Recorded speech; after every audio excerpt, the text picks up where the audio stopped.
अस्सलाम वालेकुम दोस्तों, कैसे हैं आप सब। उम्मीद करता हूँ आप सब ठीक होंगे। अल्हम्दुलिल्लाह मैं भी ठीक हूँ। सो गाइस, आज मैं आपको कुछ बातें थोड़ी सी यूनान के बारे में बताऊँगा। ठीक है, कुछ यूनान की हकीकत बताऊँगा कि यूनान में हमारे जो पाकिस्तानी भाई हैं और जो कोई भी है वहाँ पे, कि वो किस तरह से रह रहे हैं। और उसके बाद मैं आपको बताऊँगा कि हम यूनान से किस तरह से निकले। आइए हम चलते हैं अपनी वीडियो की तरफ। मैं आपको बता दूँ सबसे पहले कि यूनान में जो लोग रह रहे होते हैं, वो ये निज़ाम ये है कि वहाँ पे कुछ लोग ऐसे हैं, कुछ लड़के ऐसे हैं जिन्होंने अपना घर लिया हुआ है। ठीक है, डायरेक्ट अपना घर लिया होता है और उसके बाद साथ में लड़के साथ रखे होते हैं जो आपस में एक दूसरे के साथ कंट्रीब्यूशन करके रेंट दे रहे होते हैं। ठीक है, दूसरे लड़के रेंट दे रहे होते हैं और जो लड़का रह रहा होता है उसने तो ऑलरेडी अपना घर लिया होता है। जिसके पास डॉक्यूमेंट्स हों वो ये घर ले सकता है। और उसके बाद घर का भी बोनस होता है कि अगर आप अप्लाई करते हैं कि आप घर का भी कुछ बोनस जो है ना यूएनओ की तरफ से मिलता है। ठीक है, और कुछ किराया आपने खुद भी देना होता है, कुछ बोनस उनकी तरफ से भी मिलता है। और उसके बाद दूसरा ये है कि ज़्यादातर लड़के कहते हैं रेंट पे रहते हैं। ठीक है, और जो ये मैं सिटीज़ की बात कर रहा हूँ, सिटी में जो लोग रहते हैं महीने का रेंट होता है 70, 60, 70, 80 रुपये रेंट है। और उसके अलावा खाने पीने का कुछ सिस्टम होता है, 50, 60 रुपये महीने के वो होते हैं, और 100, 120 रुपये इस तरह से ये भी दे रहे होते हैं। और ज़्यादातर जो लड़के शहर में रह रहे होते हैं उनकी एक महीने में 10, 12 या 15। ठीक है, या कोई ऐसा लड़का होगा जो फैक्ट्री में लगा होगा, शाज़ो नाज़र, उसकी जो है ना वो परमानेंटली काम कर रहा होगा। उसके अलावा जो है ना किसी की 10 दिहाड़ियाँ लग रही हैं, कोई डेली वेजेस पे काम कर रहा है, किसी ने 1 दिन काम कर लिया, किसी ने 2 दिन कर लिया, या किसी ने 5 दिन काम कर लिया। बस ये निज़ाम है। मतलब सिटीज़ के अंदर रहते हुए भी लड़के बहुत ज़्यादा परेशान हैं वहाँ पे। इवन के कुछ लड़कों के पास कागज़ भी हैं, कागज़ होते हुए भी बहुत ज़्यादा लड़के परेशान हैं। और कुछ लड़कों का ये सिस्टम है कि जो लोग गाँव में रह रहे होते हैं, विलेजेस में रह रहे होते हैं, उनका ये निज़ाम है कि जैसे अब वो ठेकेदार के पास काम कर रहे होते हैं, पूरा महीना काम करते हैं, महीने में 10 दिन काम कर लिया या 15 दिन काम कर लिया या पूरा महीना काम कर लिया। और जब वो इकट्ठा हिसाब होता है, जब हिसाब होता है और वो पता चलता है कि उन्होंने बजाय इसके कि ठेकेदार से पैसे लेने हैं, उल्टा हाथ से ठेकेदार को पैसे देने हैं। और वो बेचारे हाथ से ठेकेदार को पैसे दे के अपनी अगली मंजिल की तरफ जा रहे होते हैं कि अब यार कहीं और काम ढूंढें। कि यूनान में इतना बुरा हाल है कि ठेकेदार इतने ज़ालिम ठेकेदार हैं कि वो छोड़ते कुछ नहीं है बंदे का। ठीक है, और बंदे बेचारा एक नया नया गरीब बंदा यूनान पहुंचता है, वो बेचारा काम करता है, उसको कुछ भी उसके पल्ले में कुछ भी नहीं आता। मतलब वो इतना जलीलो ख्वार होता है, इतना काम करता है, इतनी मेहनत करता है, सख्त धूप में काम करता है। ठीक है, मज़दूरों की तरह कपड़े पहन के दौड़ लगा के काम करता है, कभी कुछ करता है कभी कुछ करता है, लेकिन उसके पल्ले में कुछ भी नहीं आता।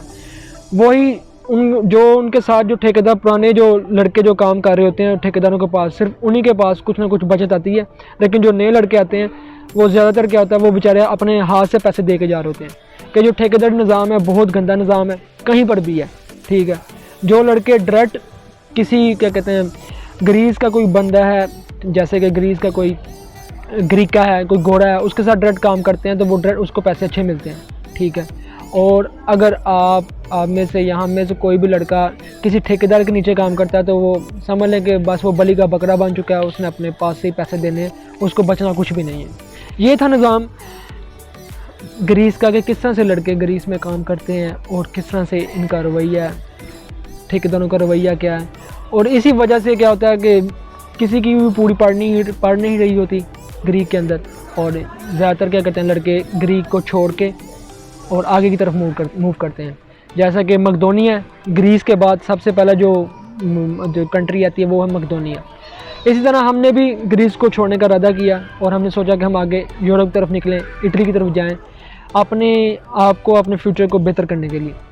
हमने जब स्टार्ट लिया मकदोनिया के निकलने के लिए, आगे निकलने के लिए, सबसे पहले हमने क्या किया कि हम इटली जाने की इरादा रखते हैं कि हम खुद निकलते हैं। हमने खुद ट्राई की, हम निकले यानाना की तरफ से। यानाना क्या कहते हैं इटली का, अपना ग्रीस का एक लास्ट सिटी है। ठीक है, वहाँ से सीधा अल्बानिया बंदा एंटर होता है।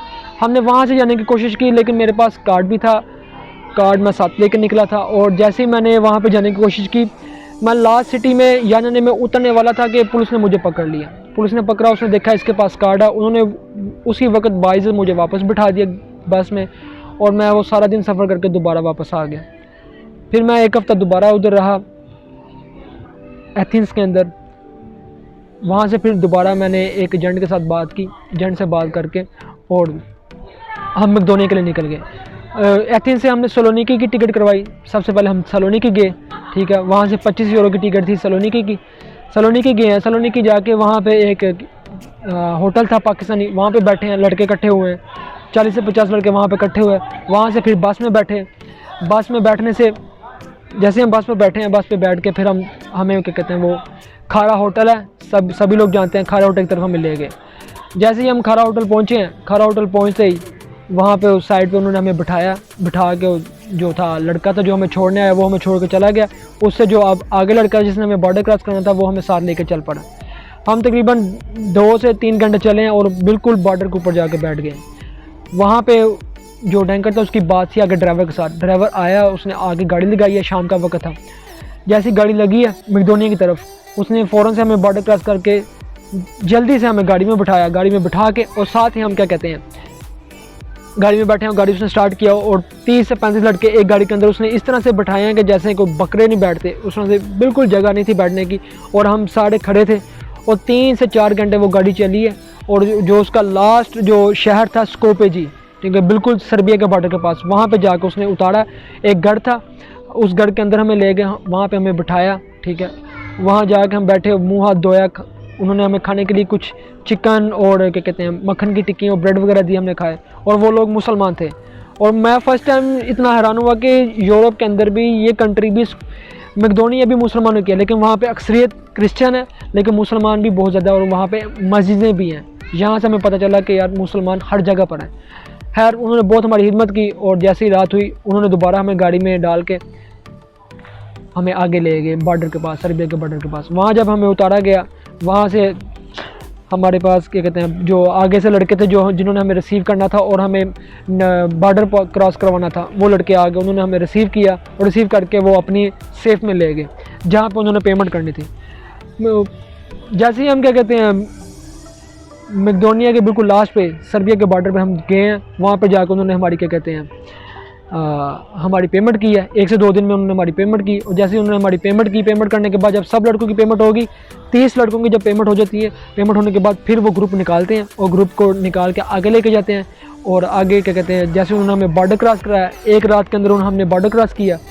बॉर्डर क्रॉस करने के बाद आगे जाके अब जो था सर्बिया का क्या कहते हैं जो लड़का था, जवान लड़के थे आगे से, उसने हमें पिक किया। पिक करने के बाद वो हमें एक घर में लेके गया। उस घर में उसने हमें थोड़ी देर रखा और गाड़ी लेकर आया, बड़ी गाड़ी थी, उस गाड़ी में उसने हमें बिठाया और बिठा के सीधा बेलग्राड जो शहर है सर्बिया का, वहाँ उससे पीछे 20 किलोमीटर पीछे हमें उतार दिया।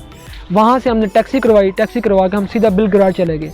बेलग्राड से हमने दोबारा एक टैक्सी करवाई, वहाँ से हम सीधा ओपरा नवाज कैंप है सर्बिया का, बहुत अच्छा कैंप है।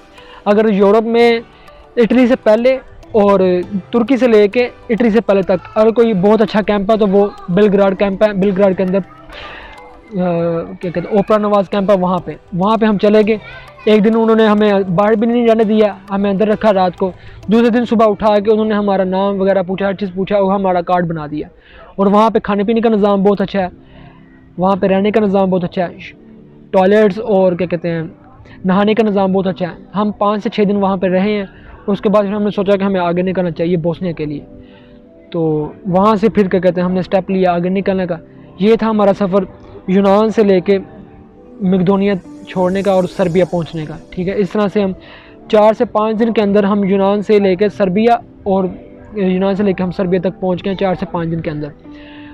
और हम बोस्निया किस तरह से पहुँचे हैं और बोस्निया में हमें क्या क्या मुश्किलात आई और जो हमारा सबसे परेशान और वर्स्ट ऑफ टाइम था, ठीक है, सबसे ज़्यादा जो परेशानी का मरहला था वो हमारा बोस्निया का था। ये हम आपको बताएंगे नेक्स्ट वीडियो में कि हमने बोस्निया में क्या क्या परेशानी देखी है, कितनी परेशानी को हमने फेस किया है और किस तरह से हम बोस्निया में हमने अपना टाइम गुजारा और क्या क्या मुश्किलात हमें आई और किस तरह किन किन रास्तों से हम गुजरे हैं। इंशाअल्लाह हम आपको नेक्स्ट वीडियो में बताएंगे। तो सो गाइज़, अगर आपने हमारे चैनल को सब्सक्राइब नहीं किया, हमारे चैनल को सब्सक्राइब कर दें और बेल आइकन पर क्लिक करते हैं। तब तक के लिए अल्लाह हाफिज़।